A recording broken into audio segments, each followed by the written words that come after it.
English grammar. Try to answer 2 questions and learn. Let's start. Friends, इस interesting video में आप एक important grammar rule को जानने वाले हैं जिसमें आप 2 क्वेश्चंस के आंसर दोगे और एक रूल को सीखोगे। इस रूल को यूज़ करके आप अपनी डे टू डे लाइफ में सेंटेंसेस को फ्रेम कर सकते हो और इस तरह के जो क्वेश्चंस हैं वो कॉम्पिटिटिव एग्ज़ाम्स में या बोर्ड एग्ज़ाम में भी आपको देखने को मिलते हैं। तो ध्यान से आप रूल को समझने की कोशिश करेंगे।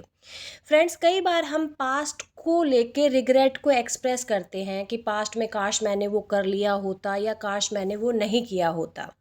तो इस तरह के सेंटेंसेस को हम कैसे फ्रेम करेंगे, अब ये सीखेंगे हम इस एग्जाम्पल से। एग्जाम्पल आपके सामने है, I did not take any pictures during the trip. मैंने ट्रिप के दौरान कोई भी पिक्चर नहीं ली थी। नाउ आई रिग्रेट इट, अब मुझे इसका पछतावा है। आई विश, काश, I dash my camera with me. Friends, अगर इस क्वेश्चन का आंसर आपको आता है तो फटाफट से आप कमेंट बॉक्स में लिख सकते हैं। चलिए जानते हैं इसके आंसर के बारे में। इसका आंसर होगा I had taken my camera with me. काश मैं अपने साथ अपना कैमरा लेके गई होती। जब पास्ट को लेके हम कोई रिग्रेट जो है एक्सप्रेस करते हैं तो हमारा जो सेंटेंस फॉर्मेट है वो रहता है आई विश।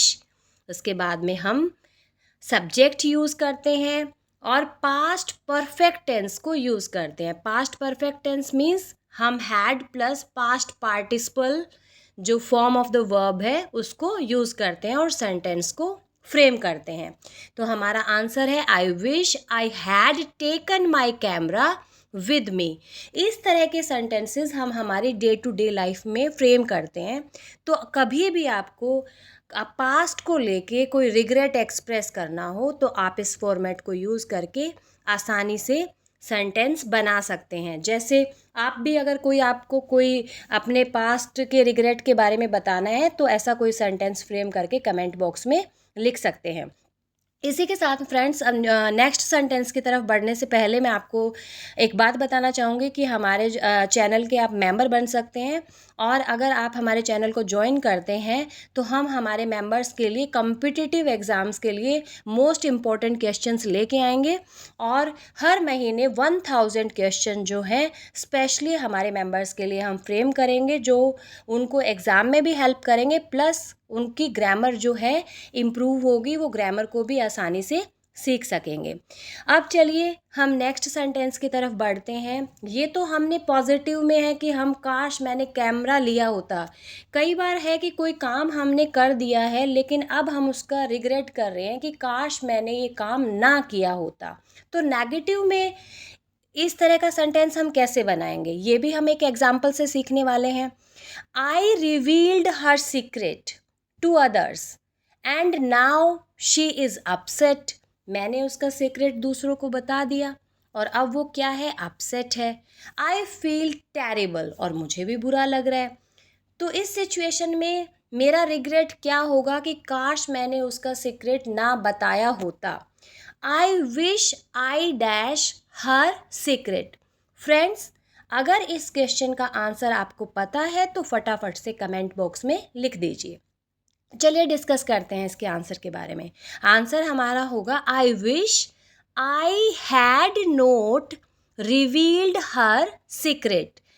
ये सेंटेंस हमने नेगेटिव सेंस के अंदर फ्रेम किया है। हमारा जो सेंटेंस स्ट्रक्चर है स्टार्टिंग बिल्कुल वैसे ही है जैसे हमने प्रीवियस सेंटेंस में किया है, आई विश। उसके बाद में हमने सब्जेक्ट को यूज़ किया, फिर हम पास्ट परफेक्ट टेंस को ही यूज़ कर रहे हैं बट नेगेटिव सेंटेंस फ्रेम कर रहे हैं, इसलिए had note plus past participle को हमने यूज़ किया। तो हमारा आंसर हुआ I wish I had note revealed her secret. It means speaker को इस बात का रिग्रेट है कि उसने उसके सीक्रेट को रिवील कर दिया और वो कहना चाह रहा है या चाह रही है कि काश उसने ये नहीं किया होता। तो पास्ट को लेके हमारे 2 तरह से रिग्रेट हो सकते हैं। एक तो हमने कोई काम क्यों नहीं किया, काश मैंने वो काम किया होता, एक हो सकता है कि काश मैंने वो काम नहीं किया होता। तो इस तरह के सेंटेंसेस को फ्रेम करने के लिए, बोलने के लिए, लिखने के लिए हम इस स्ट्रक्चर को यूज़ करते हैं। हमारा स्ट्रक्चर है आई विश, उसके बाद में हमने सब्जेक्ट यूज़ करना है, उसके बाद में हमें पास्ट परफेक्ट टेंस को यूज़ करना है, और जो भी हमारा रिग्रेट है पास्ट से related, about a past action, कि काश मैंने ये किया होता और काश मैंने ये नहीं किया होता, तो उसको हम फ्रेम कर सकते हैं। इस तरह के सेंटेंसेस कम्पिटिटिव एग्ज़ाम में देखे जाते हैं, बोर्ड एग्ज़ाम में भी देखे जाते हैं। प्लस आप इस तरह के सेंटेंसेस को अपनी डे टू डे लाइफ में भी यूज़ करते हैं। हम बातें करते हुए इस तरह के सेंटेंसेस को आसानी से इंग्लिश में यूज़ कर सकते हैं। फ्रेंड्स, अब आपकी टर्न है। नेक्स्ट जो टास्क है वो आपके लिए है। मैं आपको एक सेंटेंस देने जा रही हूँ, आपको उसको इंग्लिश में ट्रांसलेट करना है और कमेंट बॉक्स में लिख के भेज देना है। अगर आप कहना चाहते हैं काश मैंने सच बता दिया होता, तो आप इंग्लिश में सेंटेंस को कैसे फ्रेम करेंगे? जल्दी से कमेंट बॉक्स में लिखिए, लिख के मेरे पास भेज दीजिए।